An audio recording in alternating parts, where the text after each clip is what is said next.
যে কোনো শিক্ষা প্রতিষ্ঠানের প্রসার আমাদের জন্য ভালো, তবে তা যাতে আমাদের নির্দিষ্ট কারিকুলামের মধ্যে এবং সব কিছুর মধ্যে নিয়মকানুন মেনে চলে, শিক্ষামন্ত্রী এবং শিক্ষা মন্ত্রণালয় ইতিমধ্যে এ বিষয়ে কাজ করছে।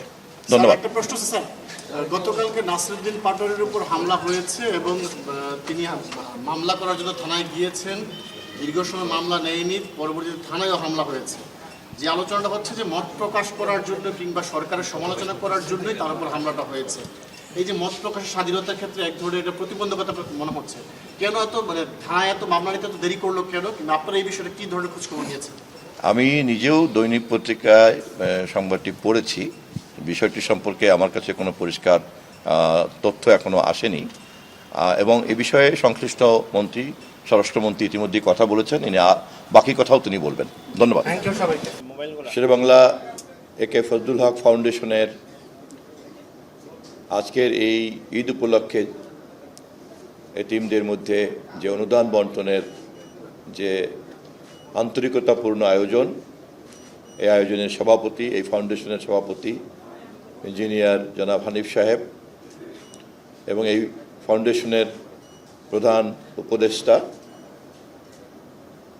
মরহুম শেরেবাংলা একে ফজলুল হকের দৌহিত্র সাবেক সচিব জনাব মারগুম মোর্শেদ সাহেব, উপস্থিত এই ফাউন্ডেশনের সম্মানিত কর্মকর্তাবৃন্দ, সাধারণ সম্পাদক জিয়াউর রহমান এবং অন্যান্য কর্মকর্তাবৃন্দ, আজকে যারা অনুদান গ্রহণ করছেন সেই সকল ব্যক্তি এবং প্রতিষ্ঠানের উপস্থিত প্রতিনিধিবৃন্দ, গণমাধ্যমের দায়িত্বরত সাংবাদিক ভাই বোনেরা, সবাইকে আসসালামু আলাইকুম।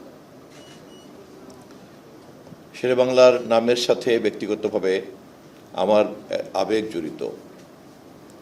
আমার দাদা, যিনি ছিলেন শেরেবাংলার একেবারে ঘনিষ্ঠতম একজন শিষ্য, এবং বরিশাল তখন উত্তর এবং দক্ষিণ মহকুমা ছিল আর কি। উনি ছিলেন উত্তর বরিশালের কৃষক প্রজা পার্টির সাধারণ সম্পাদক।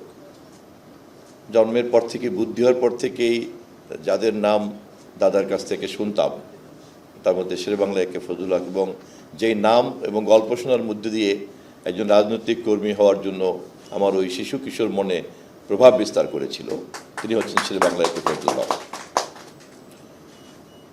আমার দাদা একটা স্কুল প্রতিষ্ঠা করেছিলেন, এবং সেটাও শেরেবাংলা একে ফজলুল হকের সরাসরি প্রত্যক্ষ পৃষ্ঠপোষকতা অনুদানে।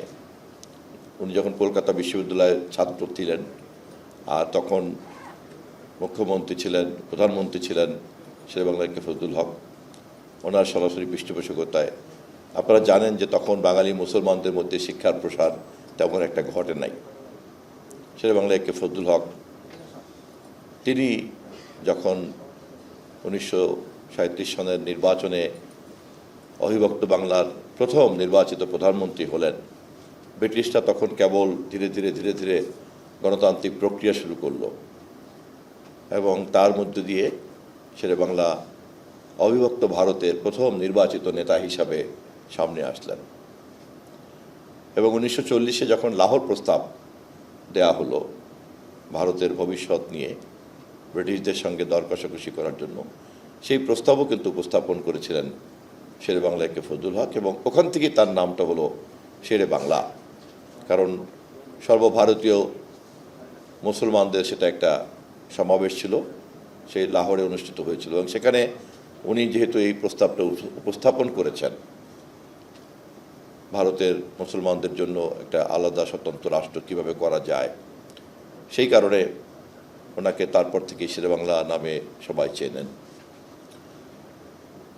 তার জীবনের প্রধান লক্ষ্যই ছিল তৎকালীন সময়ের জমিদারদের কাছ থেকে যে শোষণ শাসন, সেখান থেকে প্রজাদেরকে মুক্ত করা, এবং এই জমিদারদের শোষণ থেকে প্রজাদের অধিকার, গণতান্ত্রিক অধিকার ফেরত আনা। তারপরে বিভিন্ন রকম যে মহাজনী সুদের মধ্যে আটকে গেল কৃষকরা, তাদেরকে ঋণের ফাঁদ থেকে বের করে আনা, যে কারণে ঋণ সালিসি বোর্ড করা হলো, এবং এইভাবেই জমিদারি প্রথা একটা পর্যায়ে গিয়ে কিন্তু বিলুপ্ত হয়ে গেল। এবং কৃষকরাও বা প্রজারাও কিন্তু ঋণ থেকে মুক্তি পেয়ে গেল। এবং তারপর ধারাবাহিকতা অনুযায়ী বাঙালি মুসলমানদের মধ্যে শিক্ষার প্রসার করতে শুরু করলো এবং এখন আমাদের দেশে আর এই সমস্যাটা নাই। কিন্তু যারা ইতিহাস সম্পর্কে চর্চা করেন তারা সকলেই বুঝতে পারবেন যে জমিদারি প্রথার হাত থেকে এই কৃষকদেরকে প্রজাদেরকে রক্ষা করা, জমিদারি প্রথা বাতিল করা, ঋণ সালিসি বোর্ড গঠন করা এবং এইভাবে কৃষক প্রজাদের, কারণ এর শতকরা 90% তখন মুসলমানরাই ছিল কৃষক প্রজা, জমিদারদের বেশিরভাগই ছিল তখন হিন্দু। এই পুরো বিষয়টাই নিষ্পত্তি হয়েছে শেরেবাংলার চিন্তা থেকে, শেরেবাংলার কর্ম থেকে, শেরেবাংলার রাজনীতি থেকে এবং শেরেবাংলার হাত ধরে। একই সঙ্গে এটাও আমাদেরকে খেয়াল করতে হবে, যখন জমিদারি প্রথা উচ্ছেদ হয়ে গেল এবং প্রজা জমিদারের সম্পর্ক যখন আর থাকলো না, স্বাভাবিকভাবেই শেরেবাংলার রাজনীতিও কিন্তু অপ্রাসঙ্গিক হয়ে পড়ল। সে কারণেই শেরেবাংলা এখনকার যুগে তার রাজনৈতিক উত্তরাধিকার বলতে গেলে আর নাই।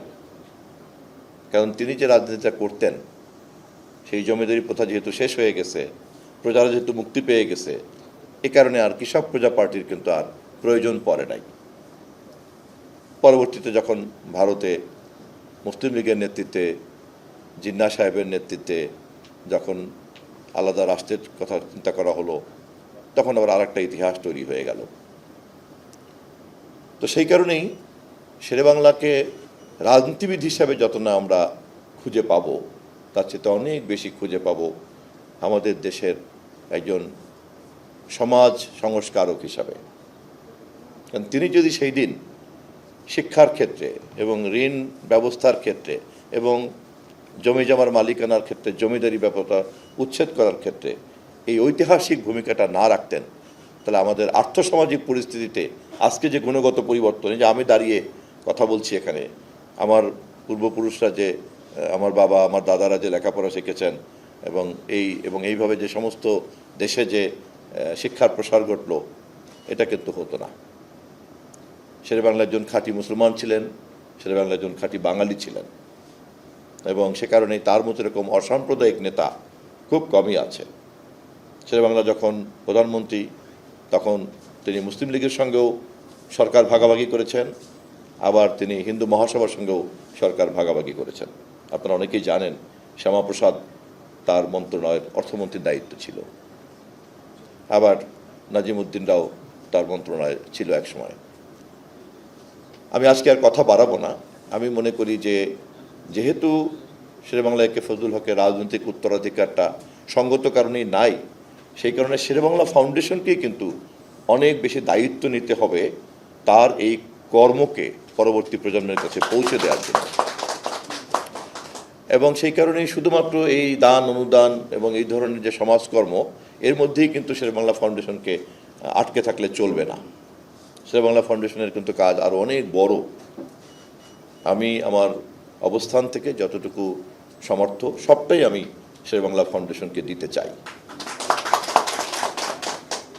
আমি অনুরোধ করছি, আপনারা ফাউন্ডেশন এরপরে যখন আপনাদের কর্মপরিকল্পনা গ্রহণ করবেন, আপনারা যখন আপনাদের বাৎসরিক পরিকল্পনা হোক, 5 বছরের পরিকল্পনা হোক, যে কোনো পরিকল্পনা তৈরি করবেন, আমাকে সেই পরিকল্পনা প্রণয়নের সঙ্গে যুক্ত রাখলে আমি খুব খুশি হব। পরিশেষে আমি আবারও আপনাদেরকে শুভেচ্ছা জানিয়ে ফাউন্ডেশনের সভাপতি হানিফ সাহেবকে, ইঞ্জিনিয়ার হানিফ সাহেবকে বিশেষভাবে ধন্যবাদ জানিয়ে, এবং অনেক দিন পরে দেখা হলো, উনি যে মন্ত্রণালয়ের সচিব ছিলেন সেই মন্ত্রণালয়ের দায়িত্বই আমাকে মন্ত্রী হিসাবে পালন করতে হচ্ছে। এটা একটা কোইন্সিডেন্স। আমার ভালো লাগলো ওনাকে দেখে। আমি তার সুস্বাস্থ্য কামনা করছি এবং আপনাদের সকলের সঙ্গে আবার ভবিষ্যতে মিলিত হব এই প্রত্যাশা ব্যক্ত করে শেষ করছি। আসসালামু আলাইকুম সবাইকে।